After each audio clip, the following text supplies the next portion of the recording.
விபத்து நேரிட்டதால் பரபரப்பு நிலவியது. இதனையடுத்து LIC வழியே சாலை போக்குவரத்து நிறுத்தப்பட்டது. சம்பவ இடத்திற்கு 5 வாகனங்களில் விரைந்த தீயணைப்புத் துறையினர் சுமார் 1 மணி நேரத்திற்கும் மேலாக போராடி தீயை அணைத்தனர். மின்கசிவு காரணமாக தீ விபத்து ஏற்பட்டதாக தெரிய வந்துள்ள நிலையில் இதுகுறித்து அண்ணா சாலை போலீசார் விசாரணை மேற்கொண்டு வருகின்றனர்.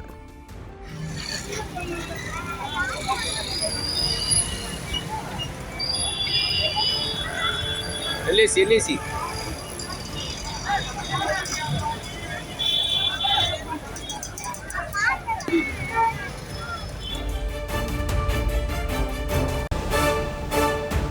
மேற்கு வங்க மாநிலத்தில் ஹவுராவை தொடர்ந்து ஹுகள்ளியில் பாஜக நேற்று நடத்திய ராமநவமி ஊர்வலத்திலும் வன்முறை வெடித்தது. கல்வீச்சு, வாகனங்களுக்கு தீ வைத்தல் என நகரமே கலவரக்காடானது. கல்வீச்சில் பாஜக MLA பிமன் கோஷ் காயமடைந்தார். வன்முறைக்கு காரணம் என திரிணாமுல் காங்கிரசும் பாஜகவும் பரஸ்பரம் குற்றம் சாட்டியுள்ளன. மாநில ஆளுநர் சிவி ஆனந்த போஸ் கூறியிருக்கிறார். ஹவுராவில் இயல்பு நிலை திரும்பி நேற்று கடைகள் திறக்கப்பட்டு போக்குவரத்து தொடங்கிய நிலையில் ஹுகள்ளியில் பதற்றமான சூழல் உருவாகியுள்ளது.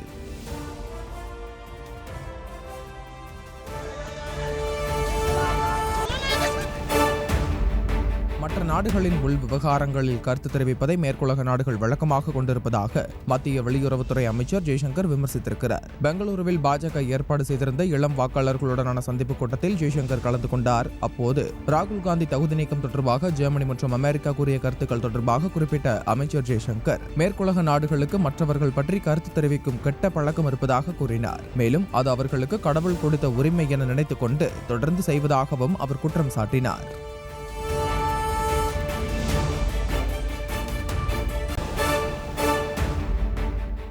நடிகர் ரன்பீர் கபூர் மற்றும் நடிகை ஸ்ரத்தா கபூர் ஆகியோர் நடிப்பில் வந்துள்ள தி ஜூதி மைன் மக்கார் படத்தில் இடம்பெற்றுள்ள ஜோமிதி தும்கா பாடலுக்கு இந்தோனேஷிய ஜோடி நடனமாடிய வீடியோ இணையத்தில் வைரலாகி வருகிறது. இன்ஸ்டாகிராம் மற்றும் யூடியூபில் பகிரப்பட்ட வீடியோவில் படத்தில் நடிகர்கள் அணிந்திருந்த அதே உடையை அவர்கள் அணிந்து ஆடுவது ஆச்சரியப்படுத்தும் வகையில் இருப்பதாக இணைய பயனர்கள் பாராட்டி பதிவிட்டு வருகின்றனர்.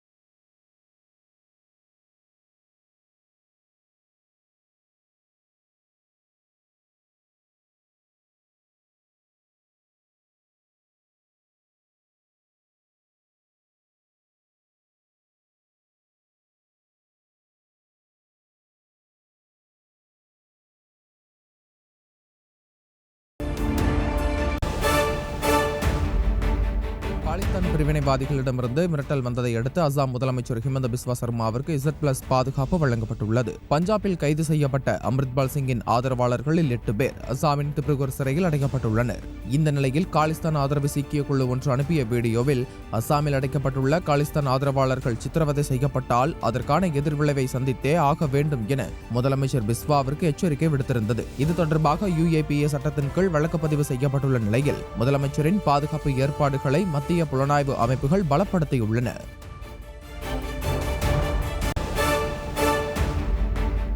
கடந்த 4 ஆண்டுகளில் அமலாக்கத்துறை பதிவு செய்துள்ள வழக்குகளின் எண்ணிக்கை 505 விழுக்காடு உயர்ந்திருப்பதாக நிதியமைச்சக புள்ளி விவரங்கள் வாயிலாக தெரியவந்துள்ளது. குறிப்பாக அரசியல் தலைவர்கள் உட்பட பலர் மீது வழக்கு பதிவு செய்யப்பட்டுள்ளது. 2018-2019 195 வழக்குகள் பதிவு செய்யப்பட்ட நிலையில் 2021-22 நிதியாண்டில் அது 1180 வழக்குகளாக அதிகரித்துள்ளது. அதே நேரம் அமலாக்கத்துறை நடத்திய சோதனை எண்ணிக்கையும் 2004 முதல் 2014 மற்றும் 2014 முதல் 2022 ஆண்டுக்கு இடையில் 2550 விழுக்காடு அதிகரித்துள்ளது. அதாவது 2004-2014 ஆண்டிற்கு இடையில் 112 இடங்களில் சோதனை நடத்தப்பட்ட நிலையில் 2014 ஆண்டு முதல் 2022 ஆண்டுக்கு இடையில் மட்டும் 2974 இடங்களில் சோதனை நடத்தப்பட்டுள்ளன. சோதனைகள் மற்றும் வழக்குகளின் அடிப்படையில் 95,432 கோடி ரூபாய் மதிப்புள்ள சொத்துக்கள் முடக்கப்பட்டுள்ளதும் தெரிய வந்துள்ளது. பிரதமர் நரேந்திர மோடி குறித்து பேசியது தொடர்பான அவதூறு வழக்கில் குஜராத் சூரத் நீதிமன்றம் விதித்த 2 ஆண்டு சிறை தண்டனையை எதிர்த்து சூரத் செஷன்ஸ் நீதிமன்றத்தில் ராகுல் காந்தி இன்று மேல்முறையீடு செய்ய உள்ளார். அதானி விவகாரத்தில் பிரதமர் மோடியை தொடர்புபடுத்தி நாடாளுமன்றத்திலும் வெளியிலும் ராகுல் காந்தி தொடர்ந்து கேள்வி எழுப்பி வந்த நிலையில் இந்த தீர்ப்பு வழங்கப்பட்டது பெரும் சர்ச்சையை ஏற்படுத்தியது. அத்துடன் சிறை தண்டனை விதிக்கப்பட்டதுடன் எம்பி பதவியில் இருந்தும் அவர் தகுதி நீக்கம் செய்யப்பட்டார். அரசு வீட்டை காலி செய்ய சொல்லி நோட்டீஸ், வயநாடு தொகுதி காலியானதாக அறிவிப்பு என அடுத்தடுத்து அதிரடிகள் அரங்கேறின. இதனிடையே தண்டனைக்கு தடை பெறாவிட்டால் ராகுல் காந்தியால் 8 ஆண்டுகளுக்கு தேர்தலில் போட்டியிட முடியாத நிலை உருவாகும். இதையடுத்தே ராகுல் காந்தி இன்று தண்டனைக்கு எதிராக மேல்முறையீடு செய்ய உள்ளார் என்பது குறிப்பிடத்தக்கது.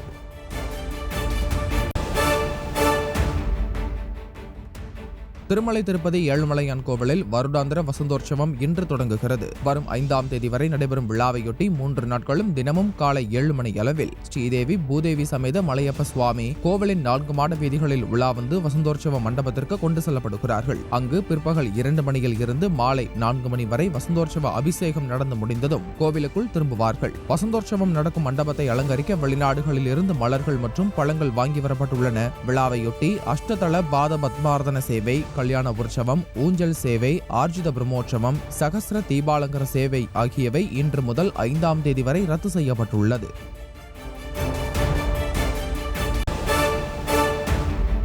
ரிசர்வ் வங்கியின் நாணய நிதி கொள்கை குழு கூட்டம் இன்று தொடங்குகிறது. தொடர்ந்து 5 மற்றும் 6 தேதிகளில் நடைபெறும் இந்த கூட்டத்தில் சில்லறை பணவீக்கத்தை கட்டுப்படுத்தும் விதமாக கடன்களுக்கு வட்டி விகிதத்தை 25 புள்ளிகள் வரை உயர்த்துவது குறித்து முடிவெடுக்கப்படும் என தகவல் வெளியாகியுள்ளது. உலகம் முழுவதும் பொருளாதார மந்தநிலை நிலவி வருவதால் கடந்த மே மாதம் முதல் ரெப்போ வட்டி விகிதம் உயர்த்தப்பட்டு வந்த நிலையில் தற்போது 25 அடிப்படை புள்ளிகள் வரை உயர்த்தப்பட்டுள்ளது. இதனால் கடன்களுக்கான ஒட்டுமொத்த வட்டி விகிதம் 6.75 விழுக்காடாக உயரும் என கூறப்படுகிறது. கடந்த ஆண்டு மே மாதம் முதல் இதுவரை குறுகிய கால கடனுக்கான வட்டி விகிதத்தை ரிசர்வ் வங்கி 6 முறை உயர்த்தியிருக்கிறது.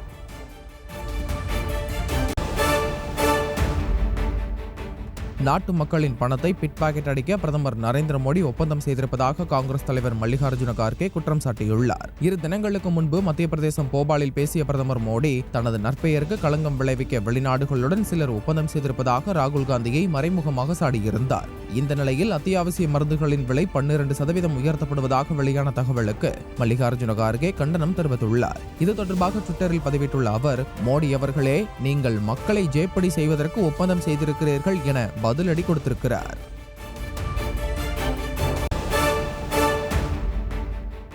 மத்திய புலனாய்வு அமைப்பான சிபிஐயின் 60வது ஆண்டு வைர விழா இன்று கொண்டாடப்படுகிறது. டெல்லி விக்யான் பவனில் நடைபெறும் இந்த விழாவில் பிரதமர் நரேந்திர மோடி பங்கேற்கிறார். விழாவில் ஷில்லாங், புனே, நாக்பூர் நகரங்களில் புதிதாக கட்டப்பட்டுள்ள சிபிஐ அலுவலக கட்டடங்களை அவர் காணொலி மூலமாக திறந்து வைக்கிறார். தொடர்ந்து சிபிஐ வைர விழா ஆண்டின் நினைவாக தபால் தலையையும் வெளியிட்டு சிபிஐ அமைப்பின் ட்விட்டர் கணக்கையும் தொடங்கி வைத்து பிரதமர் மோடி உரையாற்றுகிறார். சிபிஐ அமைப்பானது கடந்த 1963ஆம் ஆண்டு ஏப்ரல் 1ஆம் தேதி தொடங்கப்பட்டது என்பதும் குறிப்பிடத்தக்கது.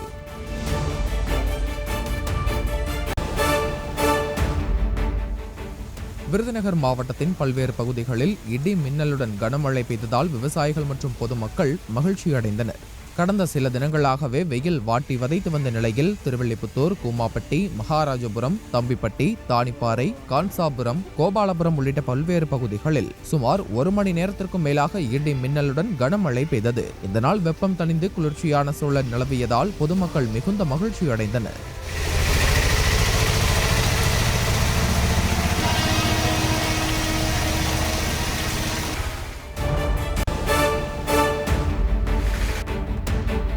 திருச்சி மாநகர் ஏர்போர்ட் பகுதியில் அமைந்துள்ள பிரசித்தி பெற்ற அருள்மிகு ஸ்ரீ அங்காள ஈஸ்வரி, அருள்மிகு ஸ்ரீ பீலிங்கான் முனீஸ்வரர் ஆலயத்தில் நடைபெற்ற தீமிதி திருவிழாவின் போது தீயில் தவறி விழுந்த பெண் பக்தரை பிற பக்தர்கள் நொடி பொழுதில் காப்பாற்றினர். முன்னதாக நூற்றுக்கணக்கான பக்தர்கள் புனித நீராடி, அலகு குத்தி, காவடி மற்றும் தீச்சட்டி ஏந்தியவாறு ஊர்வலமாக வந்தனர். பின்னர் ஆலயத்தின் முன்புறம் வைக்கப்பட்டிருந்த அக்னி குண்டத்தில் பக்தி பரவசத்துடன் இறங்கி தீ மிதித்து பக்தர்கள் தங்களது நேர்த்திக் கடனை செலுத்தினர். இந்த விழாவின் போது அக்னி குண்டத்தில் விழுந்த பெண் பக்தரை மற்ற பக்தர்கள் விரைந்து செயல்பட்டு காப்பாற்றினர்.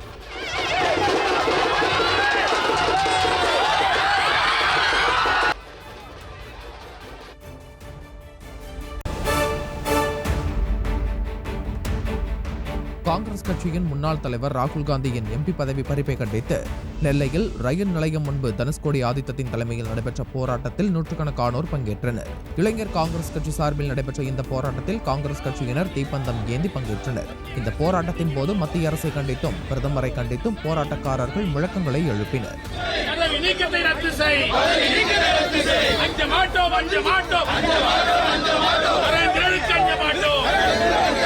பிஜேபி அரசுக்கு அஞ்ச மாட்டோம்.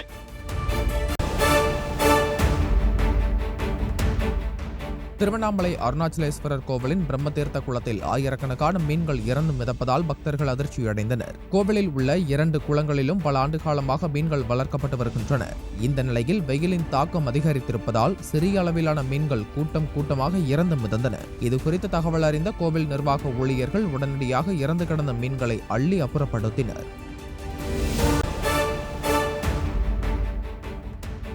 கடலூர் மாவட்டம் பண்ருட்டி போக்குவரத்து காவல் உதவி ஆய்வாளர் மீது வாகனம் மோதிய சிசிடிவி காட்சிகள் வைரலாக பரவி வருகின்றன. பனிங்கன்குப்பம் என்ற இடத்தில் வாகன சோதனையில் பண்ருட்டி போக்குவரத்து உதவி ஆய்வாளர் சிவகுமார் ஈடுபட்டு இருந்தார். அப்போது கடாம்புலியூர் நோக்கி 2 சக்கர வாகனத்தில் வேகமாக வந்த 2 மாணவர்கள் உதவி ஆய்வாளர் மீது மோதி விபத்தை ஏற்படுத்தினர். இந்த விபத்தில் உதவி ஆய்வாளர் சிவகுமார் தூக்கி வீசப்பட்டு படுகாயமடைந்தார். இந்த சிசிடிவி காட்சிகள் தற்போது வெளியாகியுள்ளன. இதுகுறித்து கடாம்புலியூர் போலீசார் வழக்கு பதிவு செய்து விசாரணை மேற்கொண்டு வருகின்றனர்.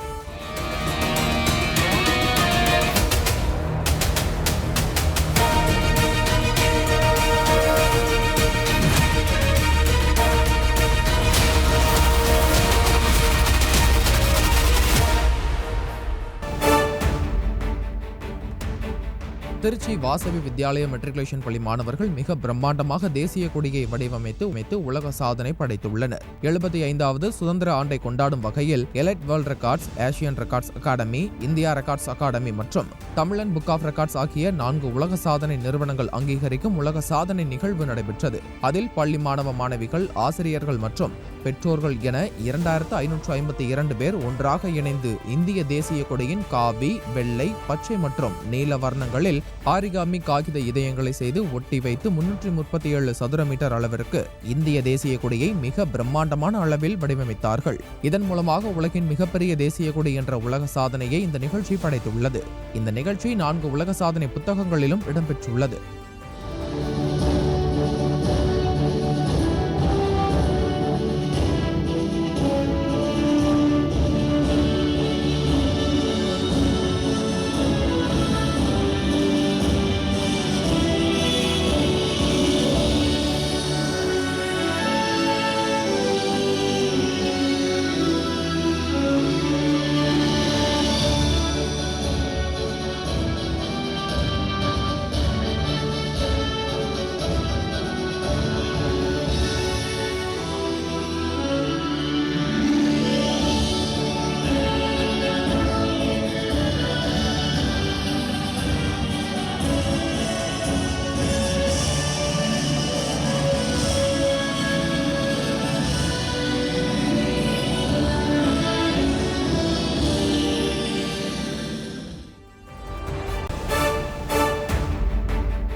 திருவள்ளூர் மாவட்டம் கும்மிடிப்பூண்டியில் 501 சிலம்ப மாணவர்கள் தொடர்ந்து 1 மணி நேரம் சிலம்பம் சுற்றி உலக சாதனை படைத்தனர். PK முத்துராமலிங்க சிலம்ப கழகம் மற்றும் ராமமூர்த்தி சிலம்ப கழகம் இணைந்து நடத்திய ஒற்றை மற்றும் இரட்டை குச்சி சுழற்சி உலக சாதனை நிகழ்வு நடைபெற்றது. இதில் 3 வயது முதல் 18 வயதுடைய ஆண், பெண் இருப்பாளரும் பங்கேற்று சிலம்பம் சுற்றினர். இந்த நிகழ்ச்சியில் ஒரே இடத்தில் ஒரே நேரத்தில் 501 சிலம்ப மாணவர்கள் தொடர்ந்து 1 மணி நேரம் சிலம்பம் சுற்றி உலக சாதனை படைத்தனர்.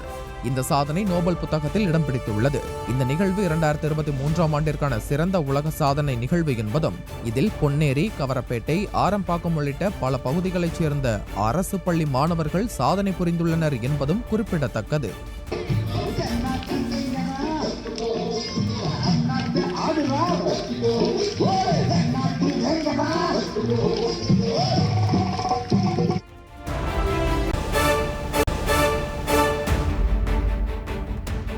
மயிலாடுதுறை மாவட்டம் சீர்காழி அருகே குடும்ப தகராறில் அண்ணியை தாக்கி கொலை செய்த கொழுந்தனாரை போலீசார் கைது செய்தனர். புதுப்பட்டினம் திரௌபதி அம்மன் கோவில் தெருவை சேர்ந்தவர்கள் கண்ணன் மற்றும் கோபிநாதன். அண்ணன் தம்பியான இருவருக்கும் இடையே அடிக்கடி சண்டை ஏற்பட்டு வந்துள்ளது. இந்த நிலையில் கடந்த 28ஆம் தேதி மீண்டும் தகராறு ஏற்பட்டு தள்ளுமுள்ளி ஏற்பட்டது. அதனை கண்ட கண்ணனின் மனைவி தீபலட்சுமி இருவரையும் சமாதானப்படுத்தியுள்ளார். அப்போது தீபலட்சுமியை கோபிநாதன் உதைத்ததில் அவர் கீழே விழுந்து படுகாயமடைந்தார். பின்னர் தஞ்சை அரசு மருத்துவக் கல்லூரி மருத்துவமனையில் சேர்க்கப்பட்ட அவர் சிகிச்சை பலனின்றி உயிரிழந்தார். இதுகுறித்த புகாரின் பேரில் புதுப்பட்டினம் போலீசார் வழக்கு பதிவு செய்து கோபிநாதனை கைது செய்து விசாரணை மேற்கொண்டு வருகின்றனர். கோடை விடுமுறை தொடங்குவதையொட்டி கன்னியாகுமரி மாவட்டம் திருப்பரப்பு அருவியில் சுற்றுலா பயணிகள் கூட்டம் அதிகரிக்க துவங்கியுள்ளது. குமரி குற்றாலம் என்று அழைக்கப்படும் திருப்பரப்பு அருவியில் ஆண்டு முழுவதும் தண்ணீர் வற்றாமல் வருவது சிறப்பம்சமாகும். தற்போது அருவியில் சிறிதளவே தண்ணீர் வந்தாலும் இங்கு வரும் சுற்றுலா பயணிகள் கோடை வெயிலின் தாக்கத்தால் அருவியில் கொட்டி வரும் சிறிதளவு தண்ணீரிலும் குழந்தைகளுடன் குளித்து மகிழ்கின்றனர். மேலும் வரும் வாரங்களில் அதிக அளவில் சுற்றுலா பயணிகள் வர வாய்ப்பிருப்பதால் அடிப்படை வசதிகள் மற்றும் பாதுகாப்பு வசதிகளை மேம்படுத்த மாவட்ட நிர்வாகம் நடவடிக்கை எடுக்க வேண்டுமென சமூக ஆர்வலர்கள் கோரிக்கை விடுத்துள்ளனர்.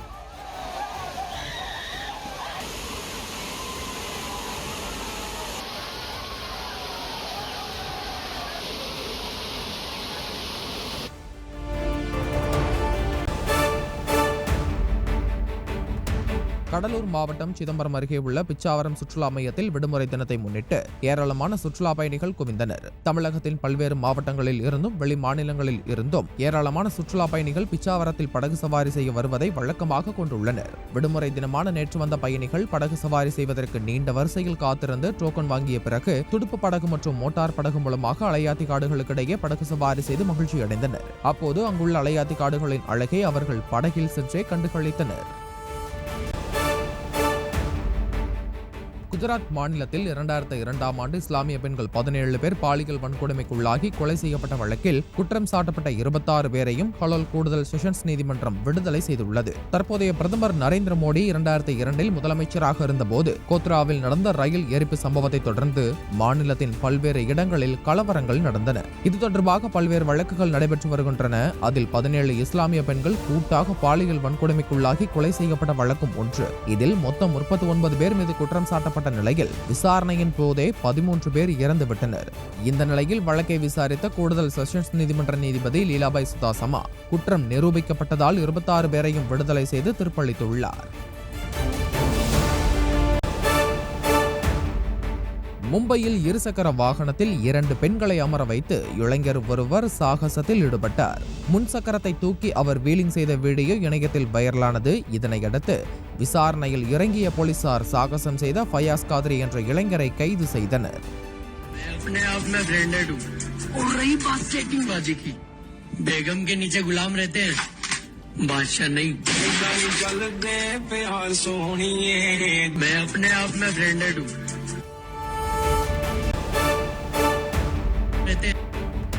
திபெத்தில் இன்று அதிகாலை நிலதிர்வு உணரப்பட்டது. இந்த நிலநடுக்கம் ரிக்டர் அளவுகோலில் 4.2 பதிவாகி இருப்பதாக தேசிய நிலநடுக்கவியல் மையம் தெரிவித்துள்ளது. திபெத்தின் ஜிஜாங் நகரில் இன்று அதிகாலை 1:12 மணிக்கு இந்த நிலதிர்வு உணரப்பட்டது. நிலநடுக்கத்தால் ஏற்பட்ட சேத விவரங்கள் குறித்த தகவல் ஏதும் வெளியாகவில்லை.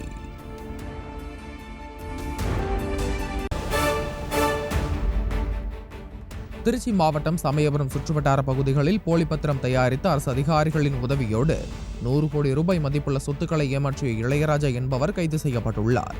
போலி பத்திரங்களை தயாரித்து இந்த கும்பல் சமயபுரம், லால்குடி உள்ளிட்ட பகுதிகளில் ஏராளமான நிலம், வீடுகள், கடைகளை பெயர் மாற்றம் செய்துள்ளது. கடந்த 6 வருடத்தில் பத்திரப்பதிவு அலுவலகத்தில் 215 முறைக்கு மேல் ஜான்சன் குமார் பெயரில் பத்திரப்பதிவு செய்யப்பட்டதாக தெரிய வந்துள்ளது. திமுகவை சேர்ந்த ஜான்சன் குமார் அமைச்சர் நேருவிற்கு நெருங்கிய தொடர்பில் இருந்து வந்ததாகவும் 500 கோடி ரூபாய்க்கு மேல் ஏமாற்றியிருக்கலாம் என தனிப்படை போலீசாரின் விசாரணையில் தெரிய வந்துள்ளது.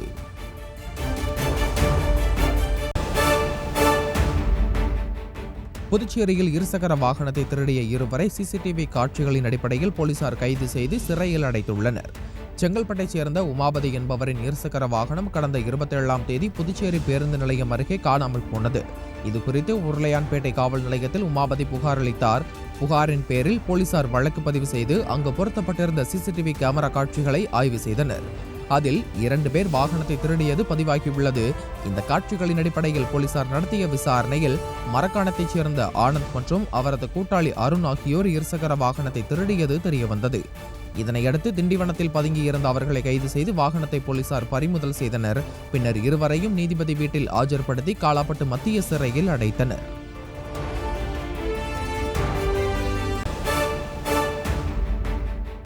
இந்தியன் 2வின் அடுத்த கட்ட படப்பிடிப்பிற்காக நடிகர் கமல் உட்பட படக்குழுவினர் தைவான் நாட்டிற்கு சென்றுள்ளனர்.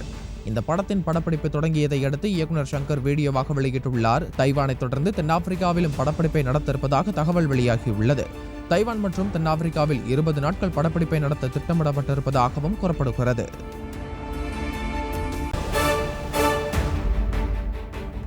ஐபிஎல் போட்டிகள் நடைபெறும் 7 நாட்களிலும் சென்னை சேப்பாக்கம் பகுதியில் காவல்துறையினர் போக்குவரத்தை மாற்றம் செய்துள்ளனர்.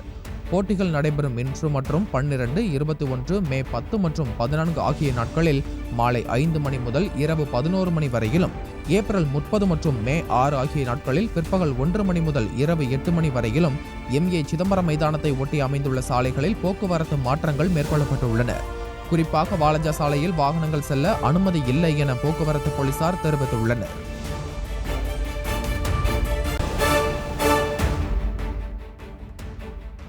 திண்டுக்கல் மாவட்டம் நத்தம் அருகே டாடா ஏசி வாகனம் கவிழ்ந்த விபத்தில் பெண் ஒருவர் உயிரிழந்தார்.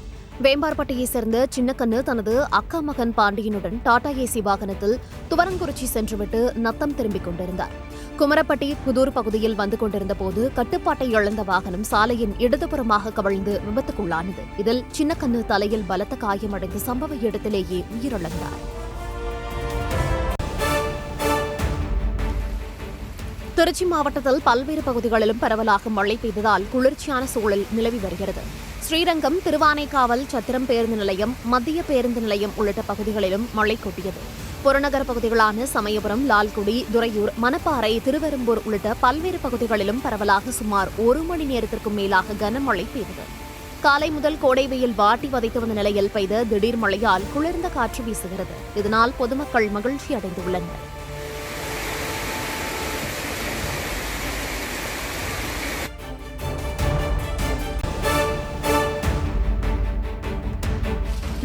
மாவட்டம் செம்பட்டி, சின்னாளப்பட்டி உள்ளிட்ட பகுதிகளில் சுமார் 1 மணி நேரத்திற்கு மேலாக சூறாவளி காற்றுடன் பலத்த மழை பெய்தது. செம்பட்டி, சின்னாளப்பட்டி, அதன் சுற்றுவட்டார பகுதிகளில் இன்று காலை முதலே கடுமையான வெயில் வாட்டியது. இந்நிலையில் இன்று மாலை சுமார் 1 மணி நேரத்திற்கு மேலாக சூறாவளி காற்றுடன் பலத்த மழை பெய்தது. கோடை உழவு செய்வதற்கான நல்ல மழை பெய்ததாகவும், கோடையில் ஏற்படும் குடிநீர் தட்டுப்பாட்டை போக்கும் மழை எனவும் பொதுமக்கள் மகிழ்ச்சி தெரிவித்தனர்.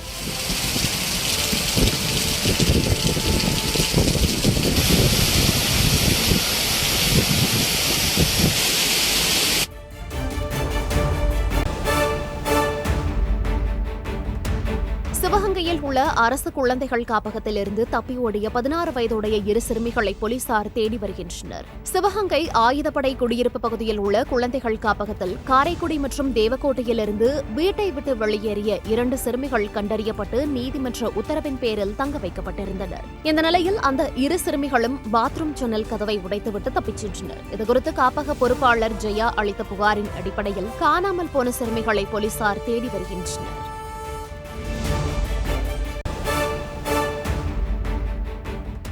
திருப்பத்தூர் மாவட்டம் ஆம்பூர் அருகே வனப்பகுதியில் வனவிலங்குகளை வேட்டையாட நாட்டு துப்பாக்கியுடன் சுற்றித் திரிந்த ஒருவரை வனத்துறையினர் கைது செய்தனர். பனங்காட்டேரி பகுதியில் வனச்சரக அலுவலர் சங்கரையா தலைமையில் வனத்துறையினர் ரோந்து பணியில் ஈடுபட்டபோது காப்புக்காட்டில் டார்ச் லைட் மற்றும் நாட்டு துப்பாக்கியுடன் சுற்றித் திரிந்த நபரை வனத்துறையினர் பிடித்தனர். விசாரணையில் அவர் பனங்காட்டேரியைச் சேர்ந்த திருப்பதி என்பது தெரியவந்தது. இதையடுத்து நாட்டு துப்பாக்கியை பறிமுதல் செய்த வனத்துறையினர் வழக்கு பதிவு செய்துள்ளனர்.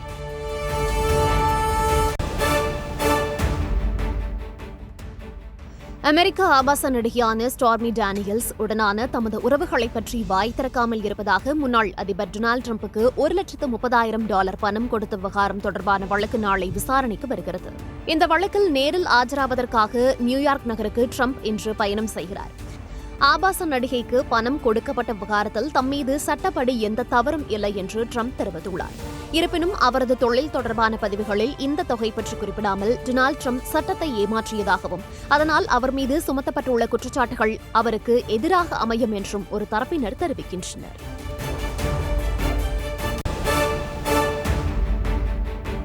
பிரான்ஸ் தலைநகர் பாரிஸில் அதிக விபத்துகளை ஏற்படுத்தும் வாடகை ஸ்கூட்டர்களை தடை செய்வது தொடர்பான பொது வாக்கெடுப்பில் 90% பேர் ஸ்கூட்டர்களை தடை செய்ய ஆதரவாக வாக்களித்துள்ளனர்.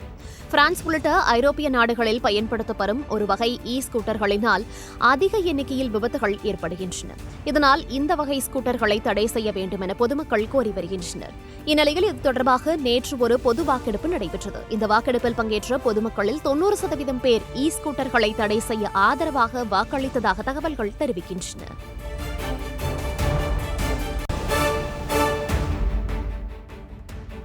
கடலுக்குள் இதுவரை கண்டுபிடிக்கப்படாத அளவுக்கு சுமார் 8000 கிலோமீட்டர் ஆழத்தில் நீந்திக் கொண்டிருந்த மீன்கள் முதன்முதலாக காட்சிப்படுத்தப்பட்டுள்ளன.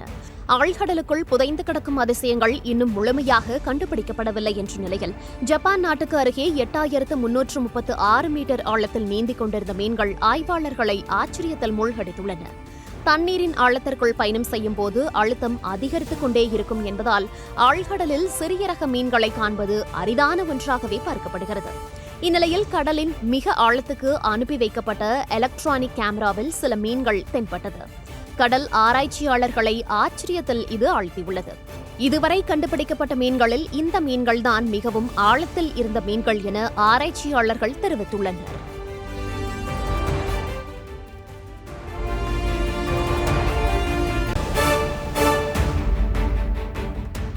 தினசரி கச்சா எண்ணெய் உற்பத்தியில் 10 லட்சத்திற்கும் அதிகமான பீப்பாய்களை குறைக்க ரஷ்யாவும் வளைகுடா நாடுகள் கூட்டமைப்பான ஓபெக் முடிவு செய்துள்ளன.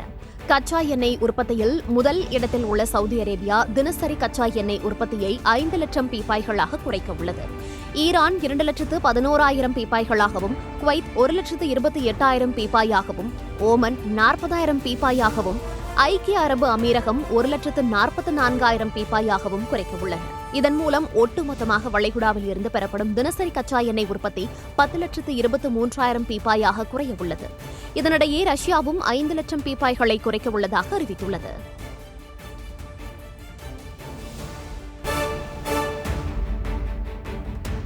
அமெரிக்காவில் ஏற்பட்ட சக்தி வாய்ந்த சூறாவளி புயலில் சிக்கி உயிரிழந்தோர் எண்ணிக்கை 32ஆக அதிகரித்துள்ளது. புயலால் கடுமையாக பாதிக்கப்பட்ட 8 மாகாணங்களில் உள்ள பல்வேறு நகரங்களில் மின்கம்பங்கள் சாய்ந்து மின்சாரம் துண்டிக்கப்பட்டுள்ளது. இதனால் 50 லட்சம் மக்கள் இருளில் சிக்கி தவித்து வருகின்றனர். தொடர்ந்து மீட்பு பணிகளில் மீட்புக் குழுவினர் தீவிரமாக ஈடுபட்டுள்ளனர். கடந்த 2 நாட்களில் மட்டும் 60 புயல்கள் ஏற்பட்டதாக அந்நாட்டின் வானிலை மையம் தெரிவித்துள்ளது.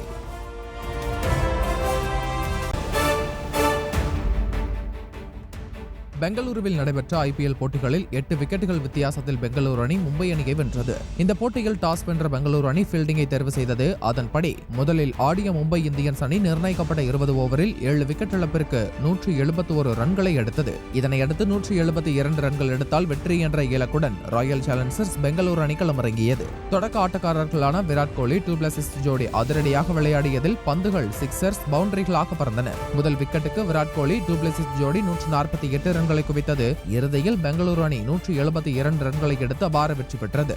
இதன் மூலம் 8 விக்கெட் வித்தியாசத்தில் ராயல் சேலஞ்சர்ஸ் பெங்களூரு அணி முதல் வெற்றியை பதிவு செய்தது.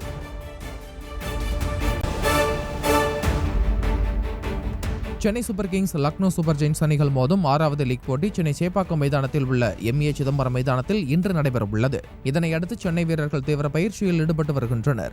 சுமார் 3 ஆண்டுகளுக்கு பிறகு சென்னையில் நடைபெறும் முதல் ஐபிஎல் போட்டி என்பதால் இது ஒட்டுமொத்த ரசிகர்களிடையே மிகப்பெரிய எதிர்பார்ப்பை ஏற்படுத்தியுள்ளது. போட்டியை காண ஏராளமான ரசிகர்கள் வருவார்கள் என்பதால் பலத்த பாதுகாப்பு ஏற்பாடு. Chennai super kings, Lucknow super giants அணிகள் மோதும் 6வது லீக் போட்டி Chennai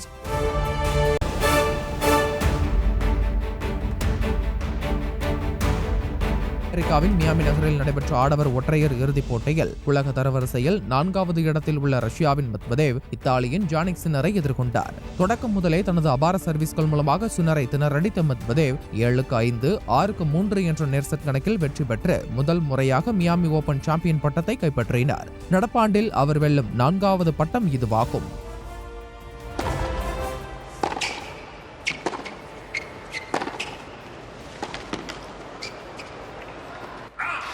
He's in trouble here. He was barely recovering from that wide ball. Too often.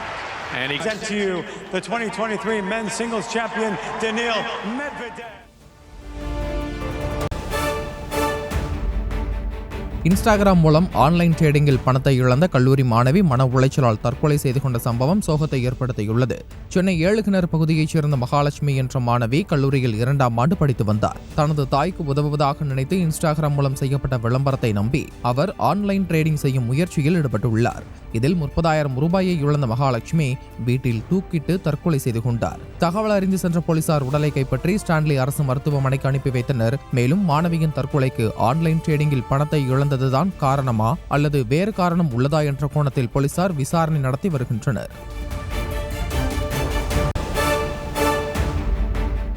Theni மாவட்டம் பெரியகுளத்தில் திமுக செயற்குழு கூட்டத்தில் ஏற்பட்ட உட்கட்சி பூசலால் கட்சித் தொண்டர்கள் மற்றும் நிர்வாகிகள் வெளிநடப்பு செய்தனர். முன்னதாக இந்த கூட்டத்திற்கு வருகை தந்த வடக்கு மாவட்ட செயலாளர் தங்க தமிழ்ச்செல்வன் மற்றும் பெரியகுளம் சட்டமன்ற உறுப்பினர் சரவணகுமார் ஆகியோரிடம் மூத்த தொண்டர்கள் மற்றும் நிர்வாகிகளுக்கு உரிய மரியாதை தராமல் அவமானப்படுத்துவதாக கூறி வாக்குவாதம் செய்தனர். கூட்டத்தில் இருந்த திமுக கட்சி நிர்வாகிகள் தொண்டர்கள் கூட்டத்தை விட்டு வெளியேறியதுடன் கட்சியில் இத்தனை ஆண்டுகள் உழைத்ததற்கு எந்தவொரு மரியாதையும் தற்போது உள்ள மாவட்ட செயலாளர் மற்றும் எம்எல்ஏ தரவில்லை என வேதனை தெரிவித்தனர்.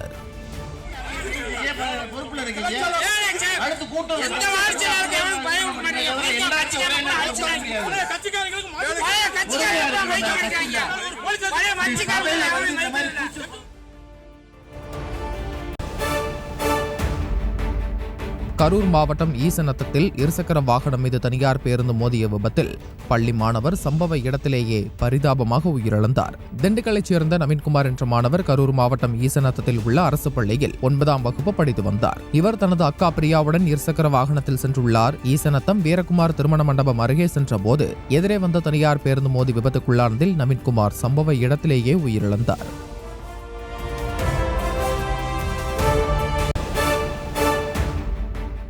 அரியலூர் மாவட்டம் உடையார்பாளையம் அருகே இருசக்கர வாகனம் மீது சிமெண்ட் லாரி மோதிய விபத்தில் தச்சு தொழிலாளி உயிரிழந்தார். ஏந்தல் கிராமத்தைச் சேர்ந்த தச்சு தொழிலாளியான பிரகாஷ் உடையார்பாளையம் அருகே இருசக்கர வாகனத்தில் சென்று கொண்டிருந்தார். அப்போது அவரது வாகனம் மீது சிமெண்ட் லாரி மோதி விபத்து ஏற்பட்டது. இதில் படுகாயமடைந்த பிரகாஷ் மருத்துவமனைக்கு கொண்டு செல்லப்பட்ட நிலையில் அங்கு அவரை பரிசோதித்த மருத்துவர்கள் ஏற்கனவே இறந்துவிட்டதாக தெரிவித்தனர். இதுகுறித்து போலீசார் வழக்கு பதிவு செய்து விசாரணை மேற்கொண்டனர்.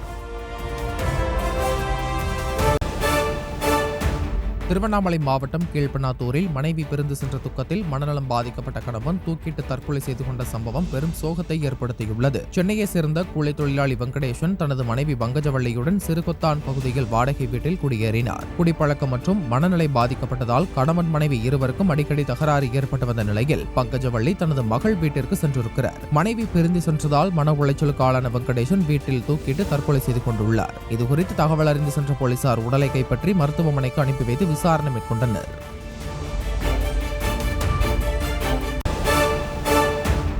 திருச்சி மாவட்டம் லால்குடி அருகே இடி மின்னல் தாக்கியதால் ஏற்பட்ட தீ விபத்தில் 4 பசுமாடுகள் பலியான சம்பவம் சோகத்தை ஏற்படுத்தியது. லால்குடி அருகே குமலூர் கிராமத்தைச் சேர்ந்த ராஜீவ்காந்தி என்பவருக்கு சொந்தமான மாட்டுப்பட்டியில் பயங்கர சத்தத்துடன் திடீரென இடி மின்னல் தாக்கி தீப்பிடித்தது. இதில் மாட்டுப்பட்டி மற்றும் வைக்கோல் போர் முழுவதும் தீப்பிடித்து எரிந்தது. இந்த விபத்தில் 4 மாடுகள் பலியானதுடன் வைக்கோல் போரும் தீக்கிரையானது. தகவல் அறிந்து வந்த தீயணைப்பு படையினர் தீயை போராடி அணைத்தனர்.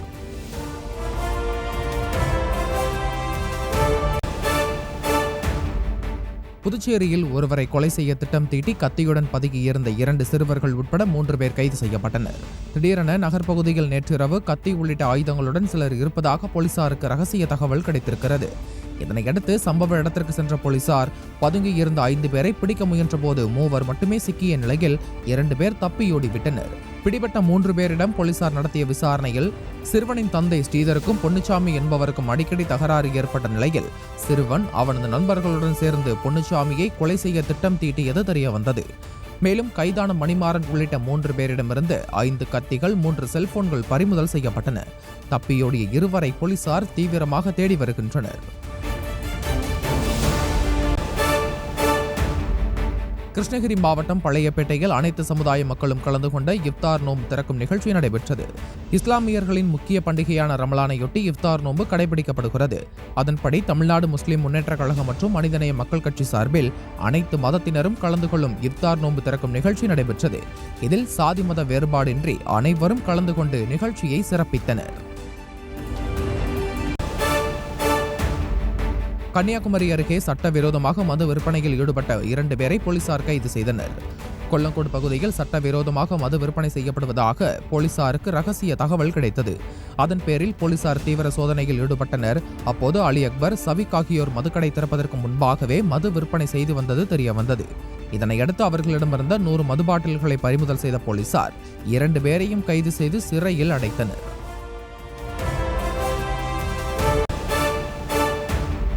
தஞ்சை அருகே தாய் இறந்துவிட்டதாக கூறி போலி ஆவணங்கள் மூலம் பல கோடி ரூபாய் மதிப்பிலான சொத்துக்களை மகன் அபகரித்துள்ள சம்பவம் அதிர்ச்சியை ஏற்படுத்தியுள்ளது. உமாமகேஸ்வரம் பகுதியைச் சேர்ந்தவர் காவேரி அம்மாள். இவரது 2வது மகன் தண்டபாணி தாய் இறந்துவிட்டதாக கூறி போலி ஆவணங்கள் தயாரித்து அவரது பெயரில் இருந்த சொத்தை தனது மனைவி பெயருக்கு மாற்றியிருக்கிறார். இதுகுறித்து கும்பகோணம் போலீசில் காவேரி அம்மாள் புகார் அளித்ததை தொடர்ந்து பத்திரப்பதிவு ரத்து செய்யப்பட்டுள்ளது. இருப்பினும் தாய் இறந்துவிட்டதாக வழங்கப்பட்ட போலி ஆவணத்தை ரத்து செய்ய கோரியும் போலி ஆவணம் வழங்கிய அதிகாரிகள் மீது நடவடிக்கை எடுக்க வலியுறுத்தியும் காவேரி அம்மாள் மற்றும் அவரது மகள் போராட்டத்தில் ஈடுபட்டு வருகின்றனர்.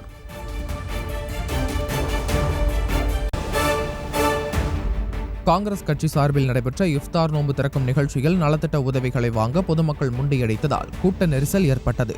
தென்காசி மாவட்டம் கடையநல்லூர் பகுதியில் தமிழ்நாடு காங்கிரஸ் கட்சி சார்பில் இஃப்தார் நோன்பு திறக்கும் நிகழ்ச்சி நடைபெற்றது. இந்த நிகழ்ச்சியில் காங்கிரஸ் சட்டமன்ற குழு தலைவர் செல்வ பெருந்தகை உள்ளிட்ட ஏராளமான காங்கிரஸ் நிர்வாகிகள் கலந்து கொண்டனர். நோன்பு திறக்கும் நிகழ்ச்சிக்கு பிறகு நலத்திட்ட உதவிகள் வழங்கும் விழா நடைபெற்றது. இதில் பொதுமக்கள் ஒருவரையொருவர் முண்டியடித்துக் கொண்டு தள்ளிக்கொண்டு நலத்திட்ட உதவிகளை வாங்கச் சென்றதால் நெரிசல் ஏற்பட்டது.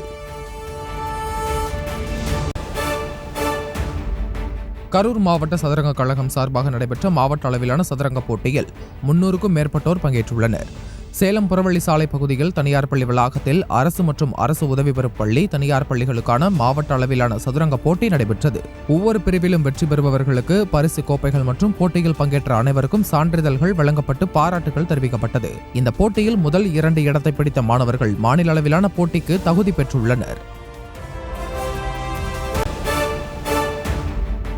ஒடிசாவின் ஜகத்சிங்பூர் மாவட்டத்தில் உள்ள பாரதீப் துறைமுகத்தில் முன்னெப்போதும் இல்லாத சாதனை அளவாக 135.36 மெட்ரிக் டன் சரக்குகளை கையாண்டிருப்பதாக துறைமுகத்தின் தலைவர் BL ஹரநாத் தெரிவித்திருக்கிறார். 2021-2022 ஆண்டில் 113.13 மில்லியன் டன் சரக்குகளை கையாண்ட நிலையில் 2022-2023 ஆண்டில் கூடுதலாக 19.2 மெட்ரிக் டன் சரக்குகளை கையாண்டுள்ளதாக அவர் தெரிவித்துள்ளார். திரவ சமையல் எரிவாயு, தாவர எண்ணெய், இதர திரவ பொருட்கள், மங்கனீஸ் தாது, இரும்பு மற்றும் எஃகு, பருப்பு வகைகள், சமையல் செய்வதற்கான நிலக்கரி போன்றவை இந்த சாதனைக்கு பங்களிப்பு செய்ததாக பாரதீப் துறைமுகத்தின் தலைவர் ஹரநாத் தெரிவித்திருக்கிறார்.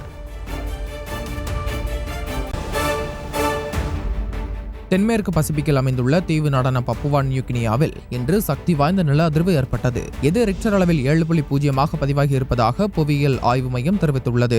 நில அதிர்வு உணரப்பட்டதை அடுத்து அப்பகுதி மக்கள் பாதுகாப்பு கருதி சாலையில் தஞ்சமடைந்தனர். நிலநடுக்கத்தால் ஏற்பட்ட சேதம் குறித்த தகவல் எதுவும் தற்போது வரை வெளியாகவில்லை.